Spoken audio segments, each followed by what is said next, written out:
Hey, what's up everybody? We got an interesting one in the Crawlstock workshop today.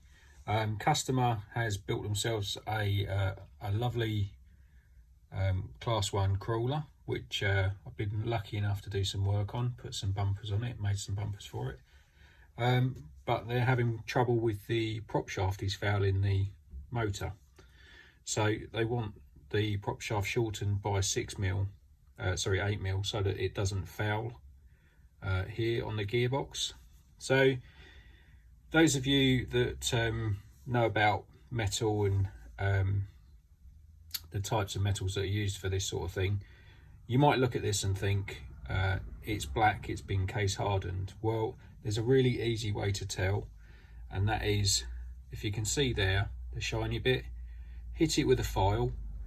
If the file does anything, as it has here, then chances are it hasn't been hardened at all. If it doesn't, it will literally just sort of sheen over the top and won't actually take any material off, then it will be hardened, which makes the job a bit harder. No pun intended. So the idea is that we're going to shorten the outer sleeve by 8mm, and then we're also going to shorten the spline by 8mm. Now, I have done this on prop shafts before, and unfortunately I found that the spline was actually only in about the first ½ an inch, or 12-13mm of the shaft. So what actually happened was I shortened this section of the shaft, put it in, and there was no drive. Nothing at all. It was just bored out for the rest of it, which was very, very odd, because I couldn't actually figure out how they manufactured it, which was weird.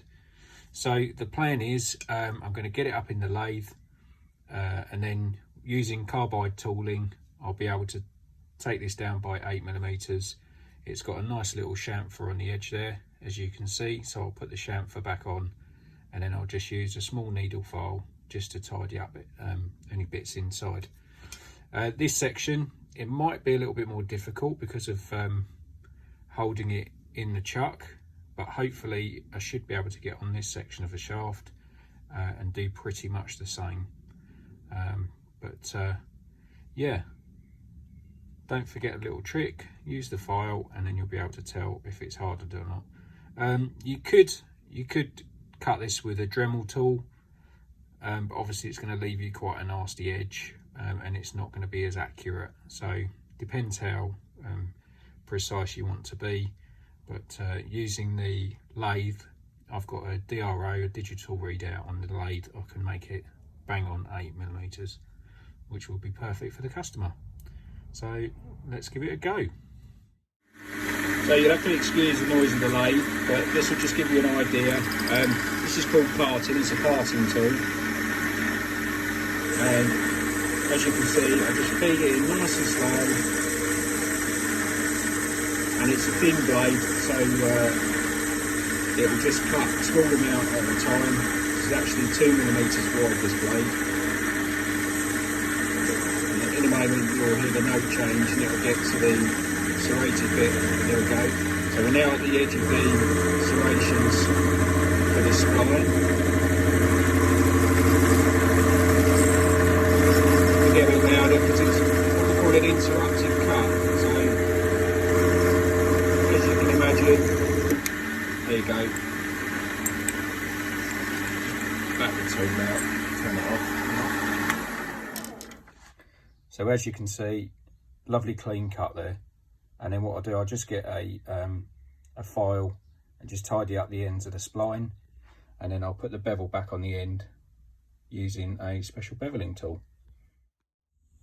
Okay, there we go. There's the male section. I didn't video this bit because, again, due to the interrupted cut, it was really noisy. So just showing you, it's turned down, and I've put a chamfer on the end to make it nice and clean. So what I'll do now, I'll just take it out of here, just file the edges just a touch, just to make it smoother in and out. So there we go, all done. Lovely clean job done for the customer. So it'll focus. So I've turned it down 8mm as requested, and then cleaned up all the edges, and same there. Just need to run a little bit more, looking under there, just a little bit more of a file around there just to tidy it up a bit. But goes in nicely, runs backwards and forwards nicely. There we go, job done. So hopefully the customer's pleased, won't be any more fouling on their gearbox. And if you need any help, give me a shout, I'll see what I can do. Thanks very much.